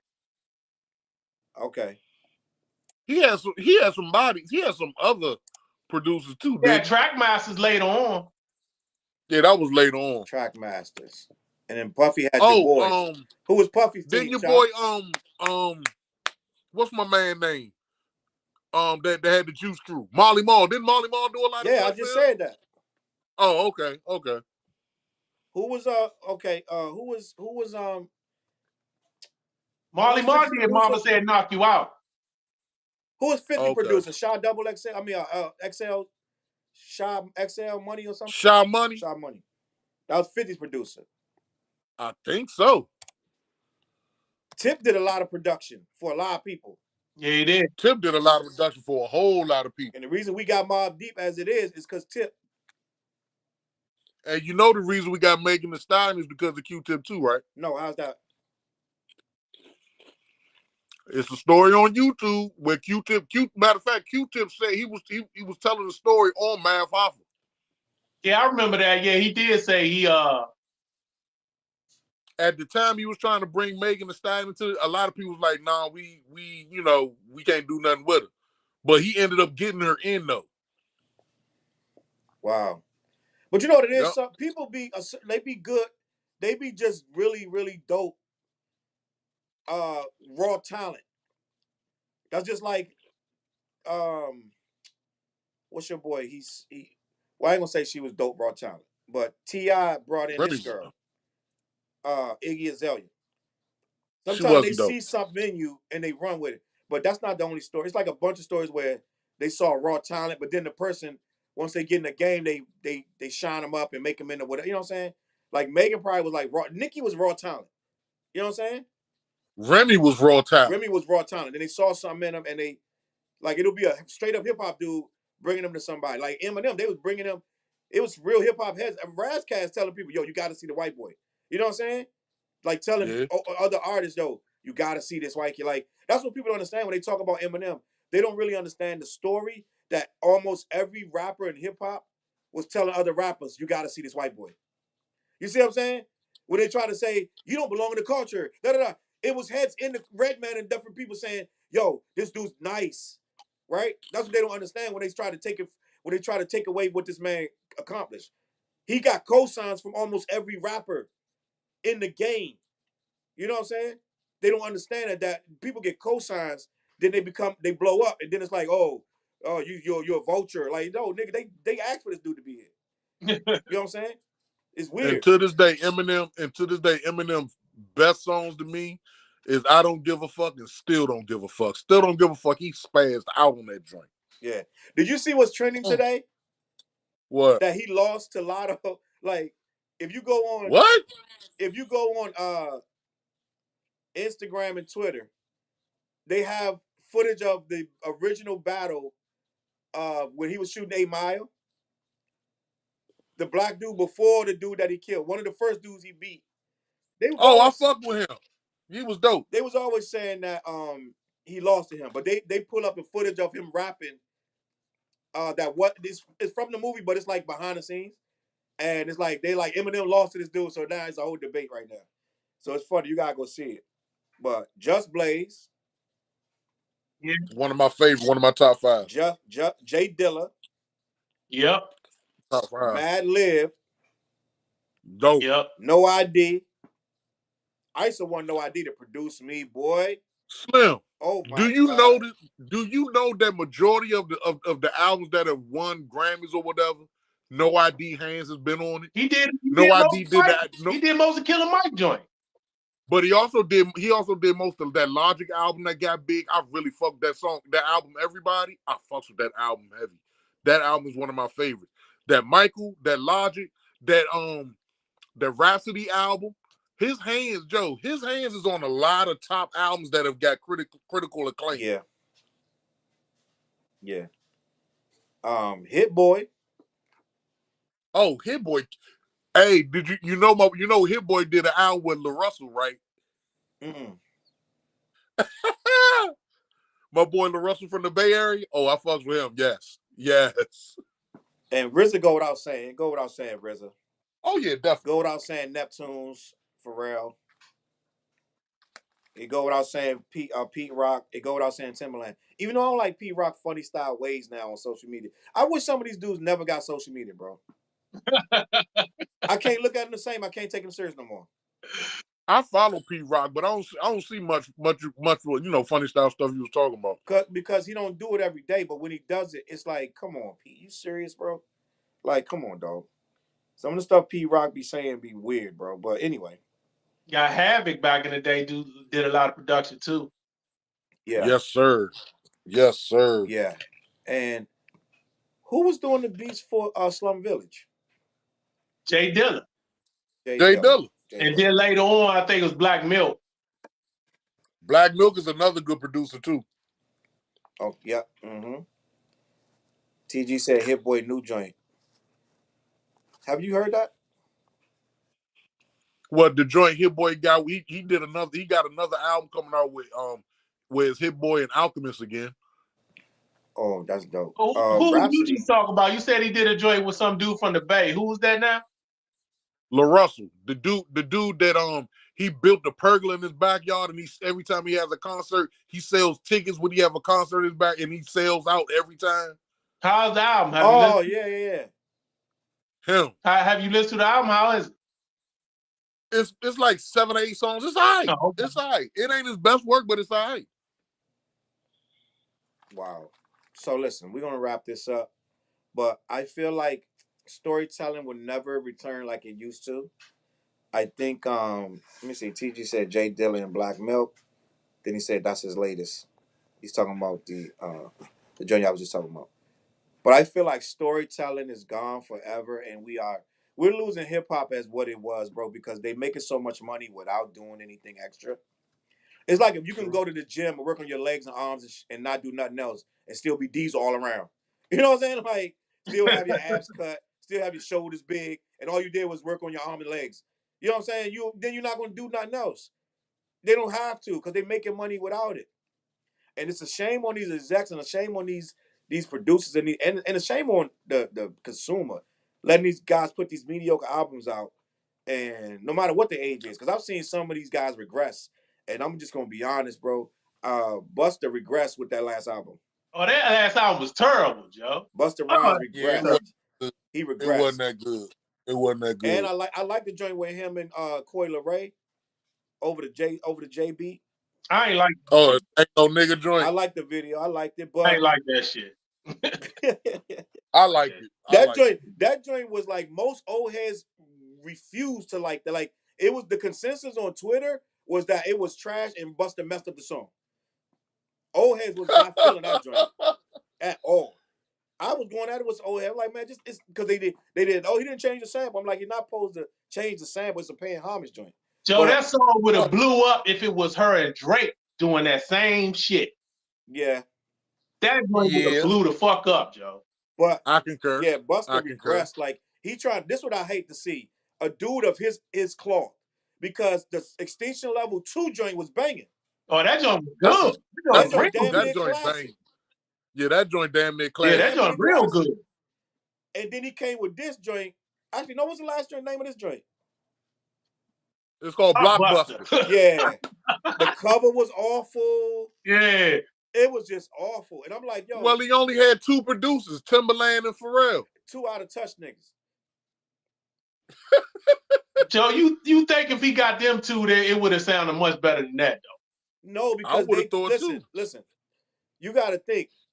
They going to sound good for what they do, but not what he do on a whole album. You don't, first of all, you don't let them 2 produce your whole shit.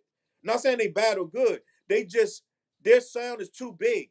So when you're doing all these big giant records, they all going to sound like you're doing a whole bunch of commercial shit.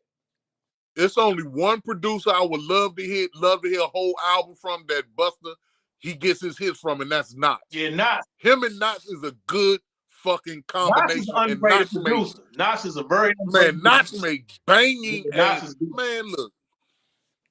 Check out Knots' resume. Knots' resume is vicious, and he's from VA. Matter of fact, I got him to do a drop on my Kiss the Rings mixtape. Knots is one of the top producers out here. That nigga's banging. He makes some banging joints. But like dudes are regressing. Like, and I got a video. I might stay up and do this video. I'm so mad, bro. This dude, Gilly the Kid. I don't know if y'all saw the clip.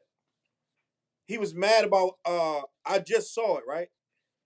He said that we gotta stop giving 49-year-old rappers the Grammy because Killer Mike.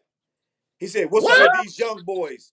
Get a young boy. Like he was saying it like, stop giving old rappers the Grammy. Give it to the young boys. That album was better than almost every album that came out that year. What is he talking about? That's why I'm mad. He in his 40s making it like we supposed to be giving it to Kodak or somebody. Fuck no. But he's a panderer, bro. He panders to these young kids for what? I don't even know.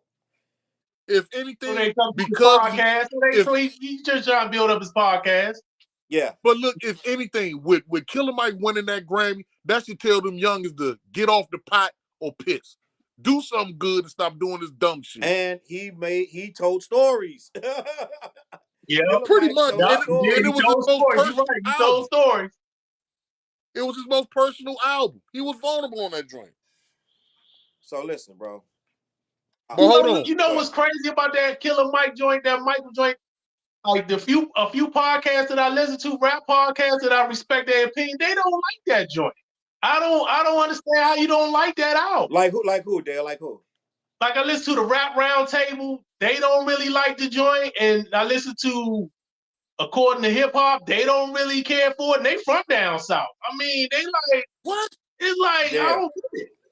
Dale, I don't really listen to a lot when it's stuff that I really know is good.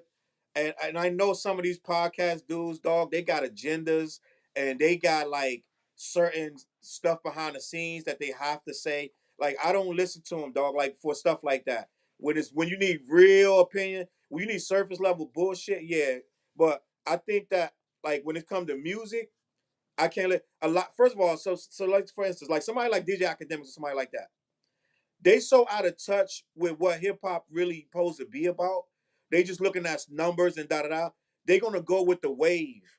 of what they think it's supposed to sound like, or what people. It's like talking to one of these 25-year-old kids or something. But And they be in their two 40s. podcasts I'm talking about, they don't usually just go with the weight. You know what I'm saying? Yeah, it's weird, dog. But and a lot of dudes, they like, if they never liked Killer Mike before, they not gonna like him. You know what I'm saying? That's true. That's true. So it's like, if I'm not That's like, that's like if Too Short came and made a 5 Mic classic. Like, if you wasn't into him, you're gonna be like, that joint all right. You know what I'm saying? So it's like, dudes that never really rock with him anyway, or rock with a substance album. Like, I'm starting to learn a lot of dudes that should know that an album got substance. They don't be knowing that no more. They don't be knowing what a good album is no more, bro. It's to the point now I don't listen to nobody no more. I just go off what I feel. You can't. Because they don't be that's true. You can't do that. I don't go off what they say. I'm like, look, I like Dale. I'm sorry. I like the Kid Cudi album. I did. I like the Kid Cudi album. But you also made me go back and ask myself, why did I like that album? And I think because I was looking for something so different that it banged to me. But I still like the album. I still like it. Did anybody else say they liked it? Style of rap. Did anybody else say they liked it? Fliz said he liked it. Who? Fliz said he liked it. Fliz. Okay. But he really said, but the other album that I turned him on to, that Lady London, that soul album, he really liked that joint. Yeah. I haven't had a chance to listen to that, but I'm gonna listen because somebody else brought her up. Somebody brought her up in my comments, like Lady London, so I'm gonna go listen to that. Lady London, I'm gonna get she's an alum from Howard. She's from New York, but she's an alum from Howard. She started off doing poetry down here. And somehow somebody at a poetry joint just came to about, I think about doing rap or whatever. Shorty can spit. She's dope. So, Chop, is that the album she made where it's based on like zodiac signs? Zodiac signs, yes. Each song is about the zodiac sign, yes. Yo, I learned to stop, and I don't know if I may get crucified or what, but I learned to stop listening to people's opinions about albums when they start arguing about, like, was Damn good or not, or like, was 444 good or not, or like, is Mr. Morale good, or like, hey, you know what I'm saying? Like, those are the two albums that I hear niggas don't fuck with. Mr. Morale and 444. But they call Mr. Morale, they call him Mr. Mid in the Mid Steppers. Yeah, but that's the thing though. I feel like somebody's saying that they don't know about concept albums anymore. You know what I'm saying? They can't process a concept album. That's a person listening to singles and like looking for the hot beat in the song. Like, it's weird. And like, I can't really relate. That's why I only really do my album reviews no more. Cause it's like, you know what I'm saying? Like, it's weird. And then somebody will tell me that, go on my page and try to tell me that Vultures 1 is amazing. Like, you know what I'm saying? Like, no, it's not. I haven't even heard it and I know it ain't amazing. Kanye album, it's not. It's not. It's not. But you know what that tells me, Challz? It tells me that the consumer wants to be fed. TG just said it's banging. Did you say it's banging, TG? He just said Ty Dolla Sign and Kanye. I don't like it. But that but those two albums that you was talking about, 444 and Mr. Morale, that goes to show you that their fans still want to be given the illusion of what they fell in love with them. They don't want them to be vulnerable. They don't want them to be true and honest to themselves and give a little bit more than what they actually gave themselves in their music. Chop, let me just say this. That's Chop. What that shows. Let me say this, Chop. That is a myth that people don't like that Mr. Morale. That was one of the biggest albums. Wait, let me say this, Chop. That thing broke more records when it dropped. The Mr. Morale album was streaming billions. That was one of the most streamed albums in history, and it had just came out. Yeah, I agree. So it wasn't like they tried to make it like, oh, it's mid, da da da. That people was going back for that album back to back to back. And when I was in the comments, most people liked the album. But then you get these bloggers who pandering and they scared to say what they like. So they're gonna say, oh, it's mid, da da da. Like, and a lot of dudes don't give nothing a chance. Like, these guys won't listen, let stuff breathe, bro. You and I totally agree with you. But I'm just saying, with them saying that, That goes to show that they just want their rapper to just rap about them. They don't want them to actually be a real person or see the real person that they fell in love with, pretty much. Yeah. Because if you think of those two albums are personal albums. Yeah, very personal album. You're right. They very personal. And some people don't want to hear that. Some people say you whining when you personal. Like I saw it, I was like, they be yapping. Like they just want you. That's what I'm saying. They don't understand what hip hop, what it's about, bro. They said that about Logic album, everybody. You're supposed to say real stuff. Yeah, of course. Your bars are supposed to be stuff that really is happening in real life. And like, I totally agree. Stuff. And I totally agree. I don't know. I have one more question. It seems like they want to hear the real vibe stuff, or they want to hear the real street shit. Like nothing in between. No, it's nothing. Like they don't want to hear a real person. Like I listen to Conway, I listen to Benny, I listen to Fleet, I listen to all that Freddie, all that hard stuff. But I understand that there's a life outside of that. Right. You know what I'm saying? Like I just listened to Conway and Westside this morning. Hauling ass. I had just heard it today.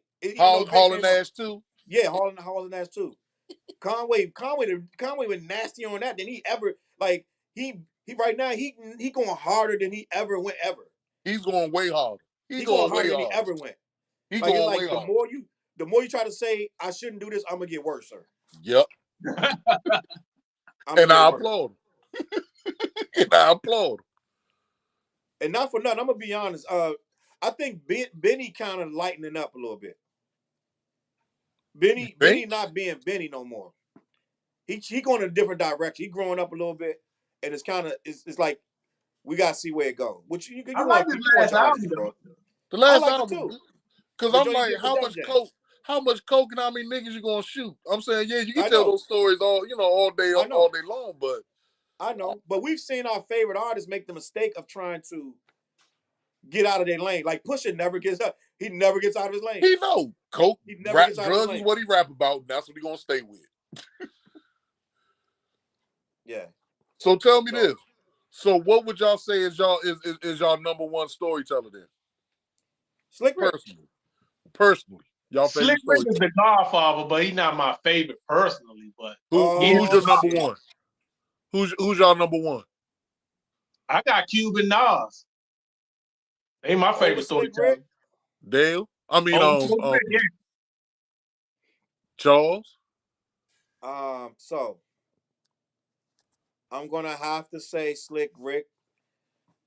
Even through all the stories, because Ice Cube one of the greatest ever, right? And I'm not gonna take that.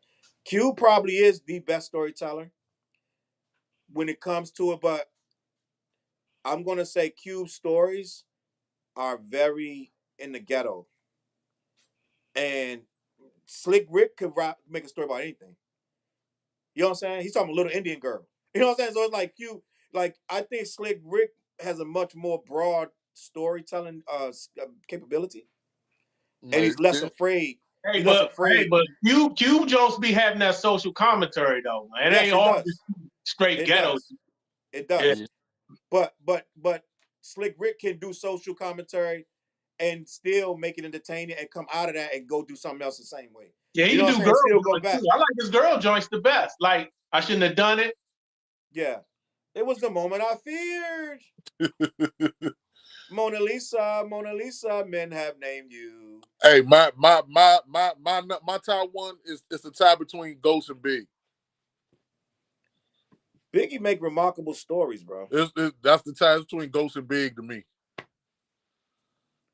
Let me see. IDK, you still. He said DMX, Big, Nas, Face, Rick, and Spice One in the comments. Face got to be in there too. Yeah, Face got to be on there too. Yeah. Face is one of the greatest storytellers in the history of hip hop. Yeah. So Ghost Big and Face. Ghost Big and Face.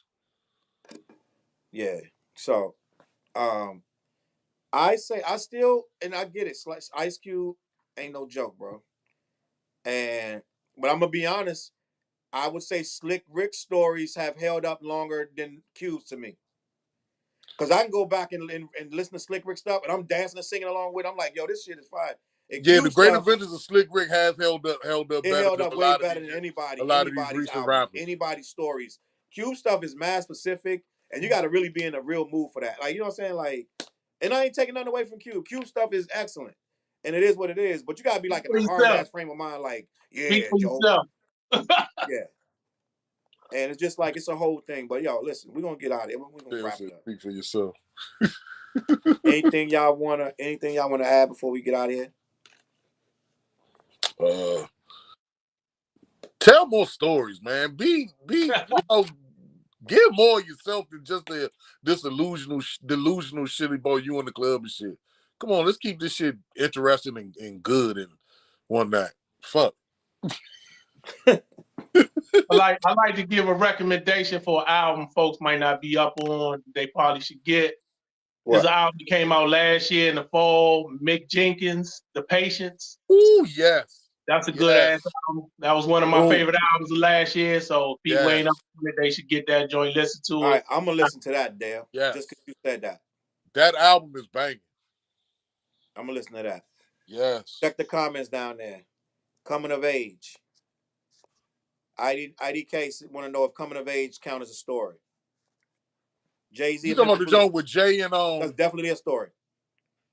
Yeah. Coming of age is definitely a story. This song got Skip on Reasonable Doubt. Really? Yeah, I don't like that joint Memphis Bleak. I do. I mean, but once you heard, that's how stories are though. Once you've heard them a couple times, because like on my album, I got that Body by Jake where I do the whole story, right? On my album with the French producer, Lorenzo. I never liked that joint with Memphis Bleak though. but I skip my own story because I've heard it enough. I'm like, I don't even listen to that no more. Body by it's a story that I wrote and I skip it. Hey Charles, I can't skip nothing on that album because it's a whole vibe and mood, and I gotta listen to all of it. I can't skip nothing. What, First Class Package to Paris? Yes. Appreciate you, Chop. Yeah, that's supposed to be a whole concept album from beginning to end. That's why I can't skip nothing. Everything goes together and flows. That was one of my top albums from last year too. Oh, that's big. Yeah, he ain't just saying that, Charles. He mentioned that before. Yeah, that's dope. That one, the Utopian Nights. Oh, y'all! I sent y'all my list. I sent you my list of dope albums last year. Yeah. Whoever out there listening, go listen to Utopian Nights album. Yes. Yes. Yes. What's the name of the joint? Noble Savage. Noble Savage. And then go check out Challz and Lorenzo the Butcher. First Class Package to Paris. Please me and do. Dale working on we great come out with Force Multiplies 2. Damn, part 2. Part 2. Part 2. And I did some production on that Noble Savage album, that Utopian Night joint. So and I salute you on it. I salute you on those beats. Those that was well good projects. Love them. Yeah. My Charles Brown, my Retold 1 and 2, those are mostly, all of those are stories. A lot of stories on them albums, on them 2 albums. Check that out. Listen, man, we gonna get out of here. We appreciate y'all watching. My man IDK say, what's them albums again? They retold. It's called Retold 1 and Retold Volume 2. And then the other one's called First Class Package to Paris. And what did we say the other one we was talking about there? Noble Savage. And Noble Savage, yeah. Utopian Nights, Noble Savage. Noble Savage, Utopian and Nights. Mick Jenkins. And Mick Jenkins. And Mick Jenkins. I'm gonna check also for your mixtape pleasure, check out DJ Chop the Butcher on SoundCloud. DJ Chop the Butcher. Chop, chop, chop, chop. Chop, we need to link up and get you to do everybody a new mixtape with all our shit. Everybody. I got mad. Well, I was trying to download some buy y'all stuff. My Apple account is messing up, so I gotta buy y'all joints off of Apple again. All right, easy. Say less. Listen, we're gonna get out of here. I hope y'all enjoyed it, had a good time with us. This is not episode 4. This is actually episode 5 of Old Heads Only. And we thanks for having me. Hope to be back. And you know what I've learned, Dale? We call this show Old Heads Only, but it'd be a lot of young people in the comments that be saying they enjoy the show and they enjoy the stories. Knowledge. Yeah, getting that knowledge from the old heads. Yeah, so right. That's a beautiful thing, bro. I appreciate that all the young people that's watching and they go Google what we say and they go learn something and blah blah blah. We appreciate y'all in here. We ain't saying you can't watch if you ain't old head. Old head is a mentality, bro. Yep. You know how they say somebody's a young soul? Or old soul, yeah. Or old soul I mean, is an that old young. soul. I'm sorry, old soul. I said young soul. An old soul. Because my daughter be listening to stuff from the 70s, 80s, and 90s. You know what I'm saying? So it's like it depend on your soul and what you can deal with. Yep. But we great get out of here. Appreciate y'all in the comments. Appreciate y'all watching. We're gonna catch y'all next Monday night on Old Heads Only. Oh, Eddie K, he's from Detroit. He said peace from Detroit. Peace from Detroit. What up, Oh, D? What up, the D? damn, got some of my favorite rappers in Detroit. It's Yeah. so cold in the D. Hell yeah. Royce, Elzai, Bodie James. We named a Hey, bunch of Boss. Detroit rappers. We Boss. named a bunch of Detroit rappers tonight. Boss, Yeah. one of my favorites. Yeah, bunch of Detroit rappers was like, all right, gang. I'm gonna catch y'all next week. All right. All right, y'all. Peace. Peace.